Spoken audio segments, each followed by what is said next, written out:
Assalamualaikum warahmatullahi wabarakatuh. Bismillah, alhamdulillah, wassalatu wassalamu ala rasulillah wa ala alihi wa ashabihi wa man tabi'ahudah. Amma ba'du, rabbi shrah li sadri wa yassir li amri wa hlul 'uqdatam min lisani yafqahu qawli. Allahumma anfa'na ma 'allamtana wa 'allimna ma yanfa'una wa zidna ilman nafi'an. Kita awali dengan bacaan Ummul Quran, semoga barokah. Ila hadrati Rasulullah sallallahu alaihi wasallam wa musanni fi al-kitab al-marhum Syed Ahmad Al-Hashimi wa asani dari al-hadis masyayikhina wa liwalidina wa jami'il muslimin. Al-Fatihah. A'udzu billahi minasyaitonir rajim. Bismillahirrahmanirrahim. Alhamdulillahirabbil alamin. Ar-Rahmanir Rahim. Maliki yaumiddin. Iyyaka na'budu wa iyyaka nasta'in. Shiratal mustaqim. Shiratal ladzina an'amta 'alaihim.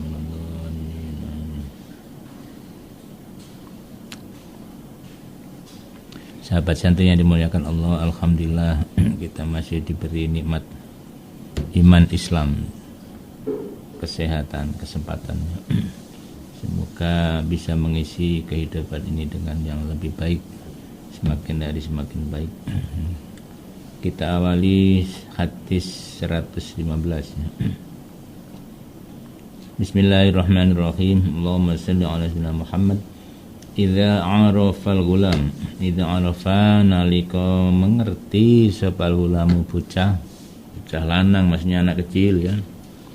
Sapal gulamu bocah lanang yaminau ing tangan tengene gulam, min simali saking tangan kiwane gulam, famuruhu mongko merentau sira kabeh ing gulam bisolati kelawan salat 5 waktu. Rawahu Abu Dawud, nyritani hadis sapa Abu Dawud, Imam Abu Dawud. Hadis ini menjadi tolok ukur orang wajib sholat itu kalau sudah ngerti tangan kanan, tangan kiri, maksudnya sudah balik, sudah berakal sehatnya. Jadi tolok ukur kewajiban menjalankan taklif, kewajiban beban hukum dari Allah itu adalah berakal sehat atau tidak. Jadi ini bukan mengerti tangan kanan, tangan kiri, maksudnya sudah berakal sehat ya. Kalau sudah berakal sehat seperti ini ya sudah kewajiban menjalankan sholat, maka harus kita perintah sholat ya. Bahkan sejak umur 7 tahun sudah kewajiban wali untuk memerintahkan anak-anaknya untuk melakukan sholat, hanya belum diberi sanksi ya. Belum diberi sanksi. Kalau sudah 10 tahun kok meninggalkan sholat, baru disangsi biar cerah. Tapi kalau 7 tahun sudah mulai diajak untuk melakukan kewajiban-kewajiban, salah satunya adalah sholat. Harus berpakaian menutup aurat, itu umur 7 tahun sudah diajari. Walaupun belum wajib, tapi bagi wali wajib merintah, wajib mengajari. Bagi dia belum wajib menutup aurat karena belum balik. Kalau sudah umur 10 tahun ini kalau meninggalkan sholat diberi sanksi ya. Bahkan mungkin kadang-kadang lelaki belum balik umur 10 tahun. Kalau wanita mungkin haid dan umur 9 tahun sudah balik. Bagi laki-laki belum tentu balik. Tapi kalau tidak sholat diberi sanksi. Untuk wali tugasnya, kewajibannya mulai umur 7 tahun harus sudah diperintah sholat.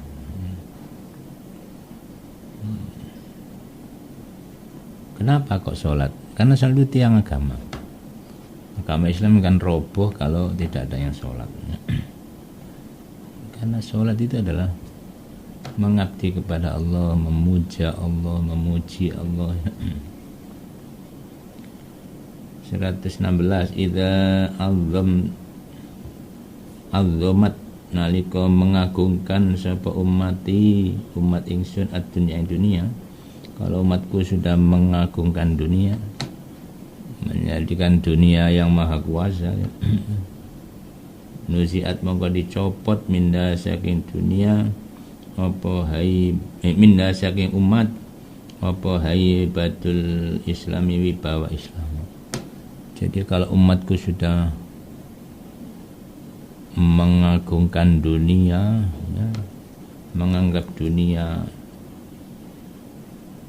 segalanya ya, maka ya, haibahnya Islam dicabut oleh Allah dari umat itu ya, kewibawaan Islam. Jadi kalau umat kita sudah mata duitan ya, umat Islam sudah mata duitan ya, dunia saja yang dicari, kurang dihargai orang. Jangan salahkan orang non muslim yang kurang menghargai kita, karena kita sudah bisa dibeli dengan uang, dengan dunia, dengan jabatan, dengan jabatan juga dunia. Maka kita kurang dihargai. Kenapa bisa dibeli? Garang-garang dibeli menjadi jinak lunak ya. Beda dengan tidak suka dunia. Kita contoh para wali, para nabi. Nabi Sulaiman ketika dengar kabar dari burung hudhud bahwa di negara Sabak itu ada ratu wanita yang menyembah matahari. Setelah dikonfirmasi benar-benar berita ini, beliau langsung kirim suratnya kepada Ratu Bilqis lewat burung hudhud. Isinya adalah innahu min Sulaiman wa innahu bismillahirrahmanirrahim alla ta'alu alayya wa'tuni muslimin. Ini dari Nabi Sulaiman ya. Wa innahu bismillahirrahmanirrahim ya. Dengan nama Allah, jadi disebutkan dengan nama Allah ya. Ditegaskan bahwa Nabi Sulaiman itu menyembah Allah, sedangkan Ratu Bilqis menyembah matahari. Dalam surat langsung bismillahirrahmanirrahim ya.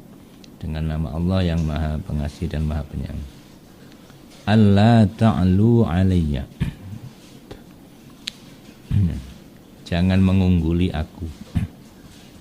Wa'tuni muslimin, dan datanglah kalian kepadaku dengan pasrah, dengan Islam. Ojo coba ngelawan kamu.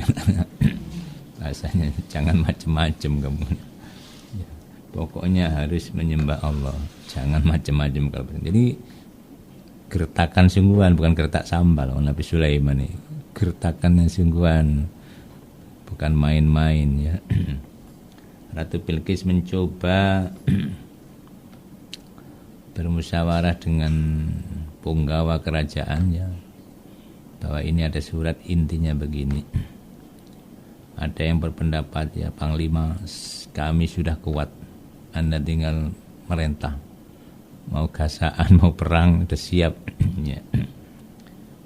Ada yang lain, nah, kalau perang pasti hancur semua ini. Hancur-hancuran, tek duwe akeh, pertumpahan darah. Termasuk Ratu Bilqis juga punya pandangan sendiri ya. Innal muluka idza qaryatan afsaduha. Sesungguhnya kalau raja masuk kampung, masuk kota, masuk negara, pasti akan merusak.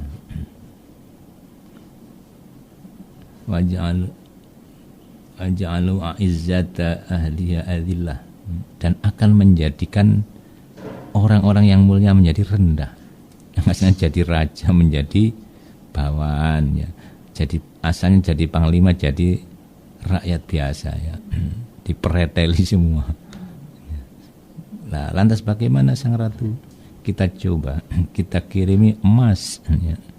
Dia itu benar-benar orang murni dakwah atau ingin menguasai sebuah negara ya, kirim utusan membawa entah berapa peti emas itu. Wa inni mursilatun ilaihim bihadiyatin fanadhiratun bima yarji'ul mursal. Surat Al-Qasas ini memberi tuntunan pada kita ya, Bilqis mau ngirim, aku mau kirim hadiah. Nah, dan kita lihat apa kabar yang dibawa oleh utusan kita dengan mengirim emas ini. Ya, kata Nabi Sulaiman, apa yang disediakan Allah jauh lebih besar daripada emas yang cuma 2 peti. Gunung itu emas sudah disediakan Allah kalau saya mau. Ya. Itu baru satu tempatnya. Balik kamu kalau enggak tak penggal ya. Bilang kepada rajamu, suruh sini muslim, muslimah ya, berpasrah kepada Allah. Akhirnya kembali membawa berita dan peti digawa mulih mana ya. Dibilangkan kepada Ratu Bilqis, wah sungguhan ini, bukan orang yang gampang dipengaruhi dengan harta. Akhirnya memutuskan untuk datang dengan bala tentaranya. Nabi Sulaiman sudah dapat WA bahwa akan datang Ratu Bilqis bersama rombongan. Kata orang Madura, bersama rombongnya. Lalu Nabi Sulaiman mengumpulkan punggawa kerajaan ya. Ingin membuat kejutan saya. Apa? Siapa yang sanggup mendatangkan singgasana Ratu Bilqis ke sini dengan cepat? Singgasana ya kursinya lah yang dilunggui Bilqis itu. Ifrit dari bangsa jin, saya sanggup mendatangkan dengan cepat sebelum Anda beranjak atau berdiri dari tempat duduk, sudah datang di sini, untuk menggambarkan cepatnya itu. Jadi lungguh durung ngadeg wis teko kursi ini di sini. Ada lagi orang biasa, Akilah itu Pati Asif, orang yang alim. Qala alladhi 'indahu 'ilmun minal kitabi ana atika bihi qabla an yartadda ilaika tarfu. Tidak disebutkan namanya, cuma qala alladhi 'indahu 'ilmun minal kitab ya. Orang yang alim, yang pintar tentang kitab suci ya. Ya, mungkin saja tahu Ismul Azam ya, nama Allah yang rahasia yang bisa digunakan untuk apa saja ya. Ana atika bi qabla yartadda ilaika tarfu. Saya sanggup mendatangkan kepada engkau sebelum engkau berkedip. Oke, siap. Akhirnya benar, singgasana didatangkan atas izin Allah, datang di situ, disulap sama Nabi Sulaiman ya. Datang dengan cepat. Ini sungguhan, bukan sulapan ini. Benar-benar nyata kursi itu dibawa ya. Bukan kelihatannya aja, ini benar-benar nyata. Dari negeri Sabak, daerah Yaman ke Babilonia itu jauh loh ya. Ke utara, melewati Mekah, Madinah sampai di Israel sana. Ya, lalu Nabi Sulaiman ingin bikin kejutan lagi. Saya ingin bikin aula atau kayak semacam ruangan dari kristal, dari kaca. Semalam harus jadi. Pasukan jin dikerahkan membuat aula atau ruangan dari kaca itu. Semalam jadi, lalu singgasana ditaruh di situ. Ketika Ratu Bilqis datang, sudah disulap bawahnya itu seperti akuarium, ada ikan-ikannya ya. Sehingga Ratu Bilqis cincing-cincing ketika datang. Ini bukan air, cuma di bawah kaca ini. Ini contoh wibawa benar, karena apa? Tidak butuh duit, tidak butuh emas. Digertak pasti datang. Jangan melawan, tentaranya banyak Nabi Sulaiman.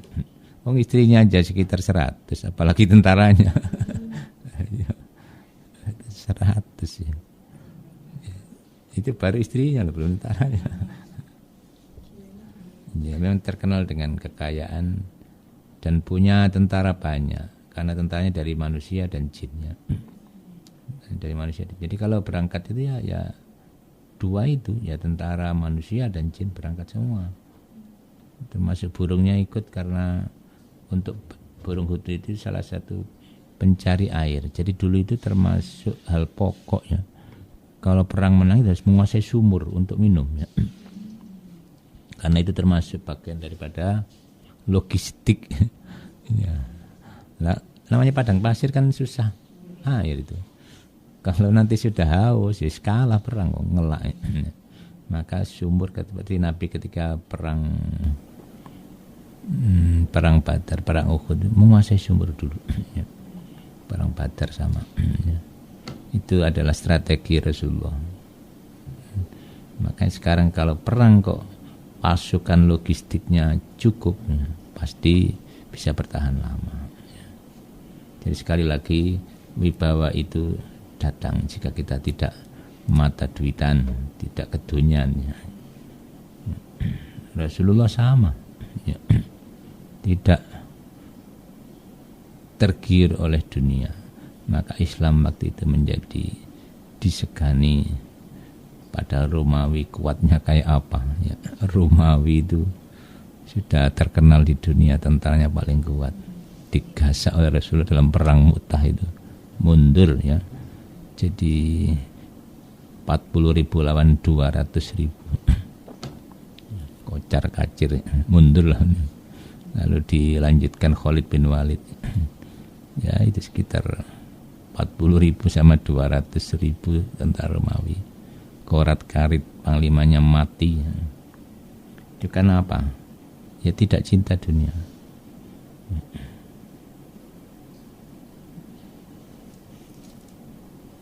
Wa idza tarokat lan nalika ninggala wa idza tarokat lan nalika ninggalaken sapa umati al amra ing merintah bil ma'rufi kelawan kebagusan wa nahya lan nglarang anil mungkar saking barang mungkar itu barang yang seharusnya diingkari ya.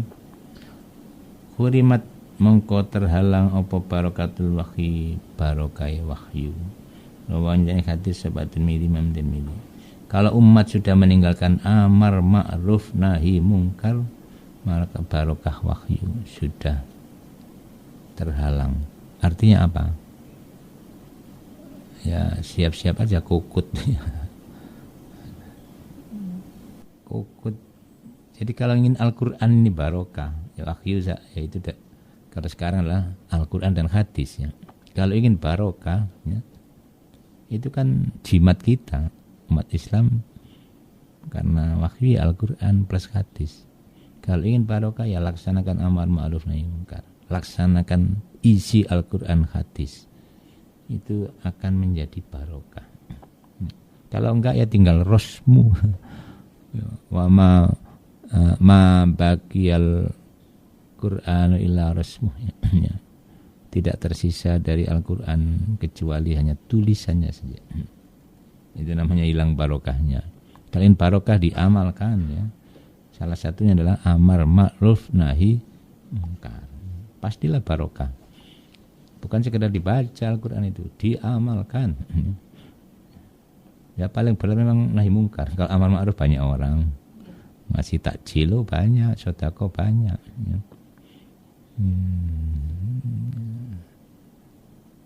Tapi kalau nahi mungkar ini yang memang agak berat ya.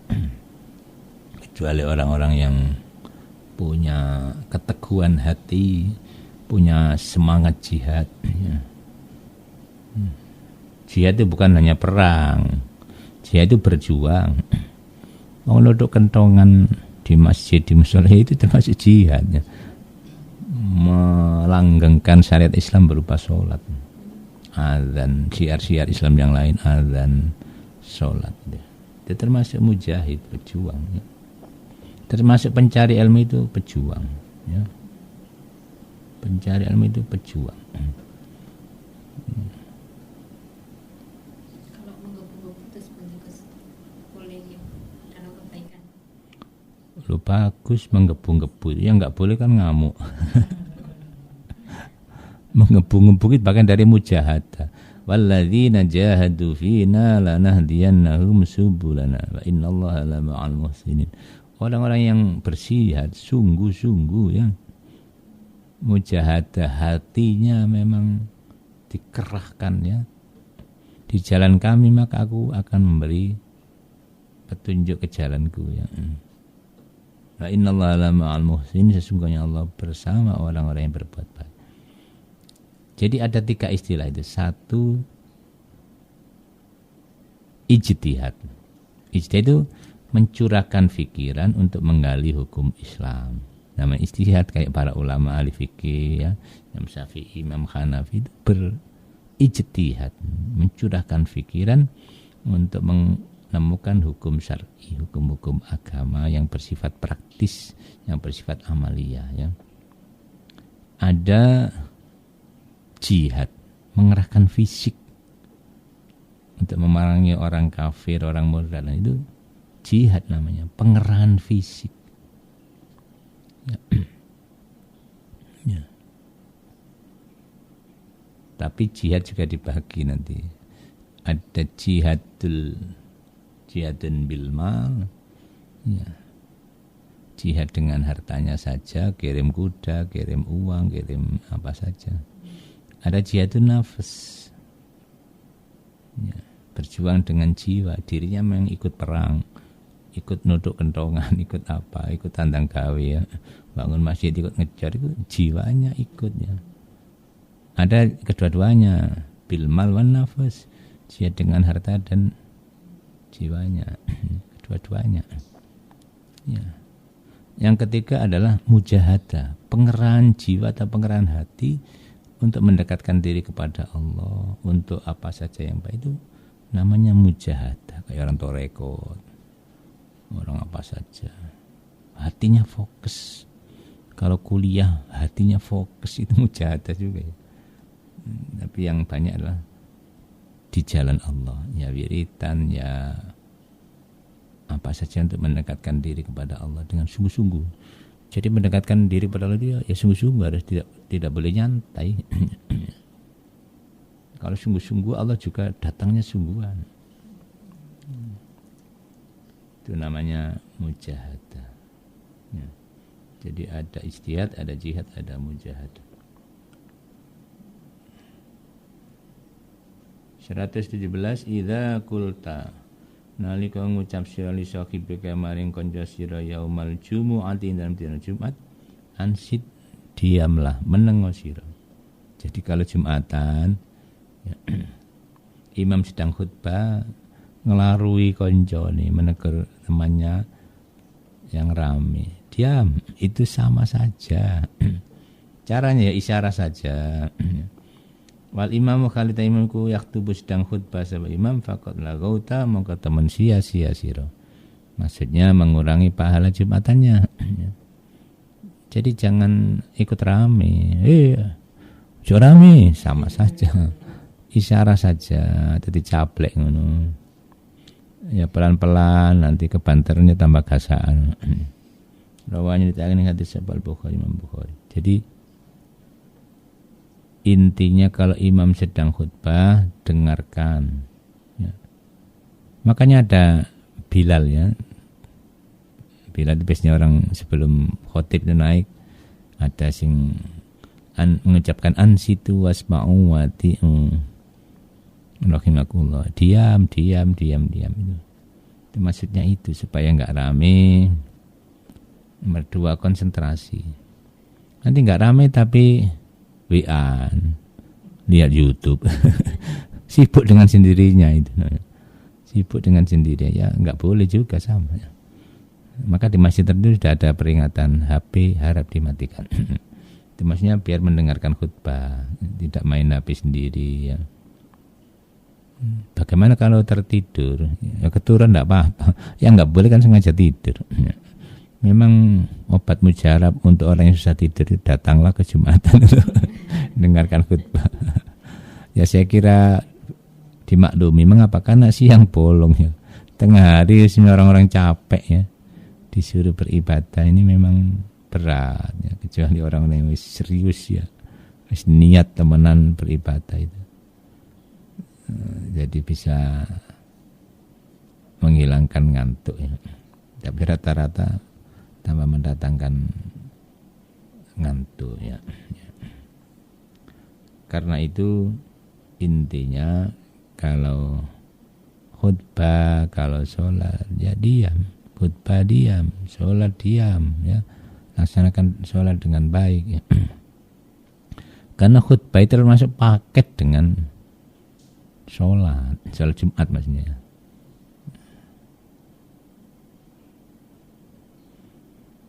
Hadis 118, idza qala nalika ngucap sapa alam hamba ya Rabbi wahai pangeran ingsun, ya Rabbi wahai pangeran ingsun. Kalau ada hamba Allah berdoa memanggil Allah ya, qala mengko dawuh sapa Allah Gusti Allah, labbaika abdi ya.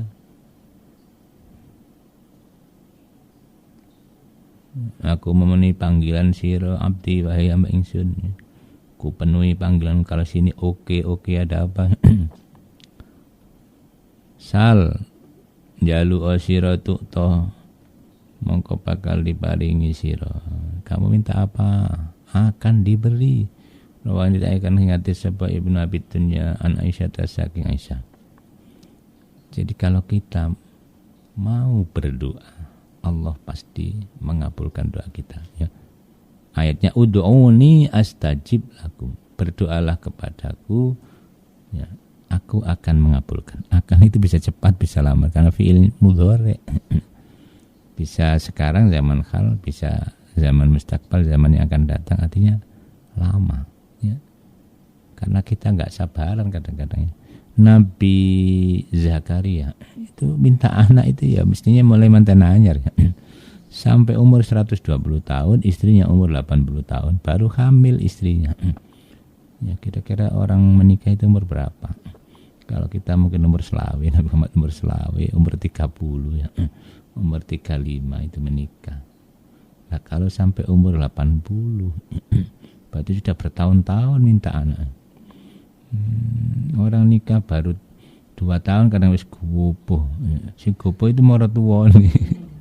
Kok kurang duwe anak 2 tahun. Iya. Nabi Zakaria dan istrinya aja sudah 120 tahun, istrinya 80 tahun ya. Makanya doanya qala rabbi inni wahanal 'azmu minni washta'al ra'su syaiba ya. Tulangku sudah lunglai. Washta'al ra'su syaiba ya. Kepalaku sudah penuh dengan uban. Itu menunjukkan sudah tua. Dan Nabi Zakaria menyadari ya, seolah-olah ini mana mungkin ya dapat anak kalau lihat ini. Tapi Nabi Zakaria walaupun menyadari dengan ketuaannya masih berdoa tiap saat, tiap waktu akan diberi anak ya. Akhirnya Allah mengabulkan. Jadi kayak sungguhan. Jadi berdoa itu Allah ya, wa antum mustaiqinuna bil ijabah. Berdoa kepada Allah kamu dengan yakin dikabulkan. Yakin. Maka ada orang itu ya, tiap hari itu kalau melihat uang 100.000 kan, alhamdulillah ya Allah engkau beri aku 100.000. Mudah-mudahan barokah. Tiap hari uang itu diciumi dan bersyukur. Ya ringkisnya kan disyukuri. Allah memberi tambahan. Nah, kalau kita menggerutu terus, apalagi bayar kreditan si akeh. Itu dikasih uang belanja berapapun itu nggak pernah alhamdulillah. Ya, mana cukup. Ya, kita harus mulai mencoba untuk mensyukuri nikmat Allah ya. Alhamdulillah ya. Bersyukur ya. Ya. Kadang wetenge senepe wis gak salat. Ini kurang mensyukuri nikmat Allah berupa kesehatan, yang lain-lain masih sehat, tangan belum stroke ya. Masih bisa melakukan sholat. Lakukan sholat sebagai tanda bersyukur kepada Allah ya. Orang yang tidak berkaki atau berkaki satu aja masih sholat dengan kaki palsu ya. Bahkan ada yang semper itu apa ya, jalannya pengkor ya. Itu masih sholat ya. Saya lihat di YouTube itu ada anak kecil itu, ya tidak punya kaki ya, berjalan dengan tangan. Itu pun masih umroh. Umroh. Hadis 119. Idza qama nalika berdiri sebelum tu hamba fi sholatin dalam sholati abdun zurra mongko ditaburkan, diuwur-uwuraken apa albirru kebagusan ala roksi ngatasi sirai abdun. Jika hamba itu sedang sholat, kebaikan ditaburkan di kepalanya. Hatta yarka sehingga rukuk sapa abdun, sampai hamba itu rukuk. Wa idza raka'a nalika rukuk sapa abdun halathu bongko ala itu mengungguli ke atasnya itu ya.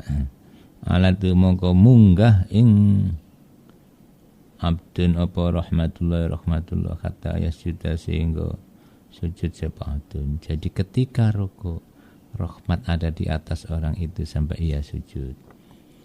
Wasajidu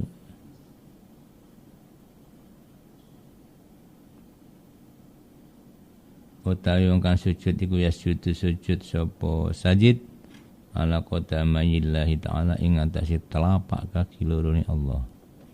Ini jangan diartikan telapak kaki sungguhan ya. Kalau ulama mutakhirin diartikan kepada yang lain ya. Karena Allah tidak berjasad, tidak berjisim ya. Ya maksudnya sujud di hadapan Allah. Jadi kalau orang sujud salat itu jangan dianggap itu sujud di masjid, di surah, di tempat sing nyelempit-nyelempit. Itu adalah sujud di hadapan Allah. Jadi harus sungguhan ya. Rahmat Allah menyertai orang itu, ketenangan akan turun. Fal yas'al mongko becik njaluk sapa abdun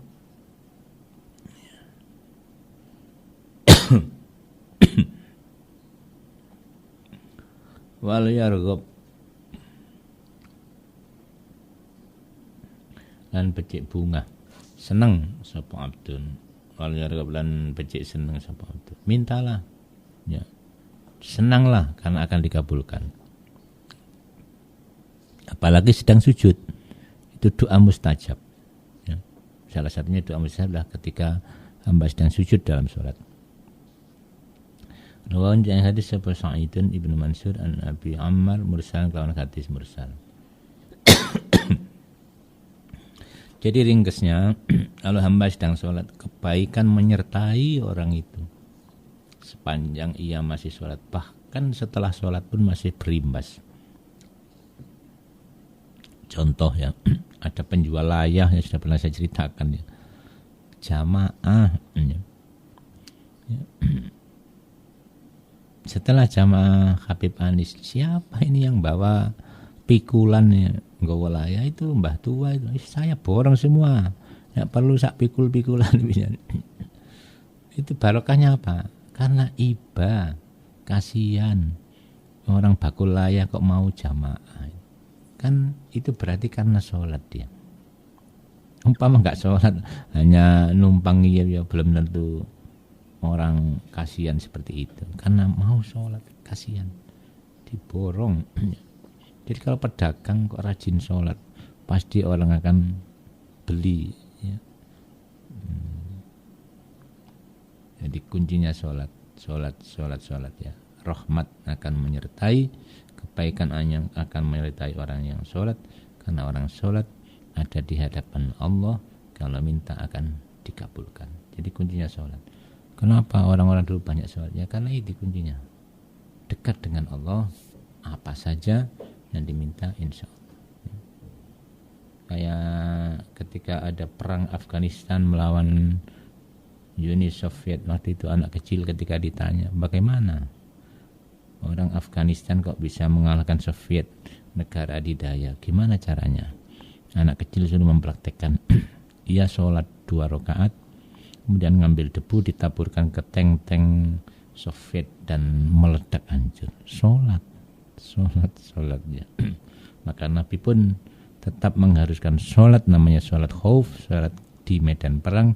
Kita ketika situasi mencekam pun harus tetap sholat, walaupun dengan lari-lari, dengan jalan-jalan, dengan berdiri, karena melihat pentingnya sholat. Jadi kalau kita ingin dikabulkan doa kita, hajat kita, sholat.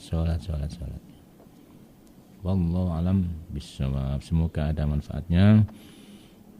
Allahumma anfa'na ma 'allamtana wa 'allimna ma yanfa'una wa zidna ilman nafi'a. Ihdinas siratal mustaqim. Wallahul muwaffiq ila aqwamit thoriq. Wassalamualaikum warahmatullahi wabarakatuh.